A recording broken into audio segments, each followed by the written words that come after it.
Kia orana and haere mai everyone. Thank you for tuning in and listening to this. This is just a brief overview for you guys while you're waiting for me to upload the individual astrology September tarot readings. This is just a sort of a cover off of some of the general astrology feeling that September has going around it. So I'll give you a bit of a background, and I'm sure any of you can watch any of the other astrology YouTube channels who are probably far more in depth and know much more about it than I do, because I'm not an astrologer. So I'm just giving you a background of the energetic vibrations that seem to be being talked about and weighted upon by many people. So here are some of the points of September for 2015. First off, it's one of the supermoons of the year. Now when we get supermoons coming in, they have quite an enhanced charged energy. We all know that the moon is very interlinked with Earth, and when the supermoons are in, they're a little bit closer than normal, so they can create high tidal surges, and they can also bring about quite interesting and sometimes severe weather patterns. The next thing is there are two eclipses in September. There is one on the 13th of September, which is a partial solar eclipse with a new moon. Now, new moon eclipses bring in new changes. These can be favourable changes. They can be depending on which star sign you're in and which particular house the eclipse is occurring for you. It will have different meanings and vibrational energies. The second eclipse is on the 28th of September, and it's a lunar eclipse, so it's a full eclipse, and it is the fourth blood moon eclipse in a series, and a lot of people have termed this, jargon-wise, they've termed it the tetrad blood moons. Now if any of you have been following the blood moon interesting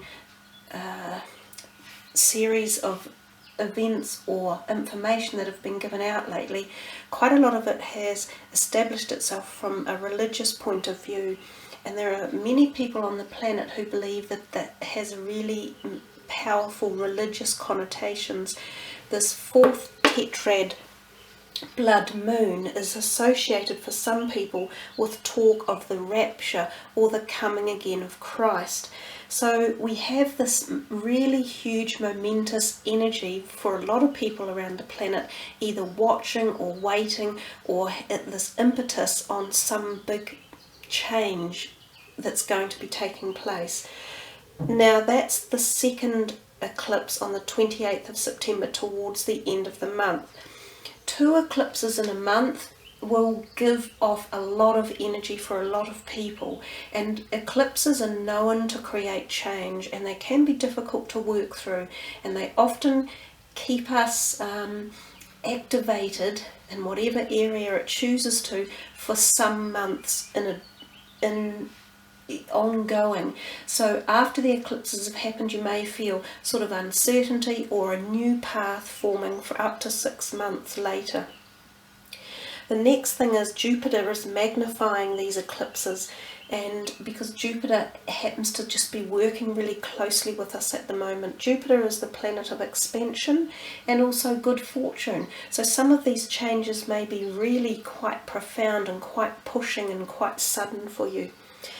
The other thing is Virgo is also sort of associated, and Virgo can be a little bit more restrictive energy, sort of saying to us, no, there need to be limits in place, there need to be borders and boundaries. So there could be some sort of juxtaposition against freedom and free will. We might find people not so happy about letting new ideas come forth.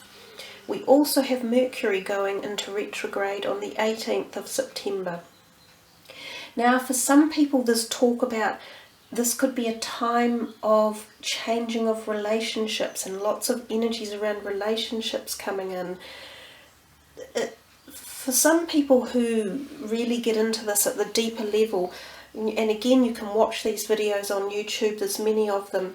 They talk about this particular time frame as being a certain frequency, and that it has a connection to the basic structures of life, such as the Fibonacci sequence, the Atlantean structures, and pyramid energies. So there's a lot of talk that all of these energies are accumulating together all at once in this particular month of this particular year.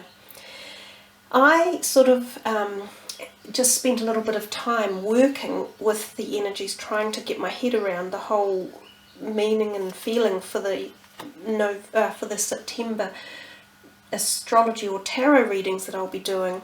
And from the original tarot deck I pulled some cards yesterday. Now this wasn't the only cards that turned up, but in particular the Nine of Wands, the Hermit, which is the 9, the Nine of Cups, and the Nine of Pentacles.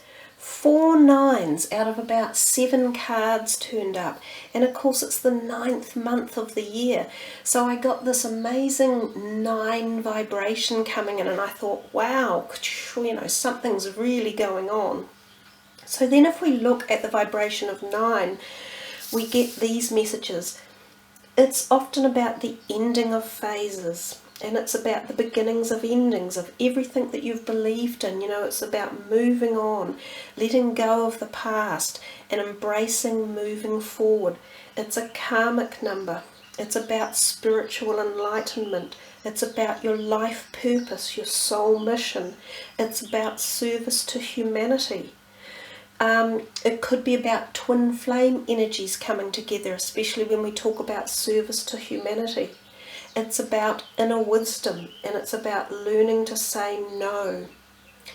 As well, there's also a sort of a energy of Venus and Mars doing a sort of a dance together, and of course they're the love planets. That's the masculine of Mars and the feminine of Venus, and they're also quite closely conjuncted. So I think we're going to see September as a relatively powerful month, and there could be quite strong repercussions in many areas, including even vibrational movement on the planet.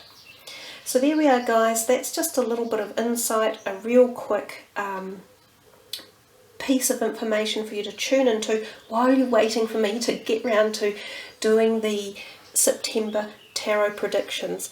I also see this card here from the deck. The white light deck came in, and it's Metatron and it's miracles.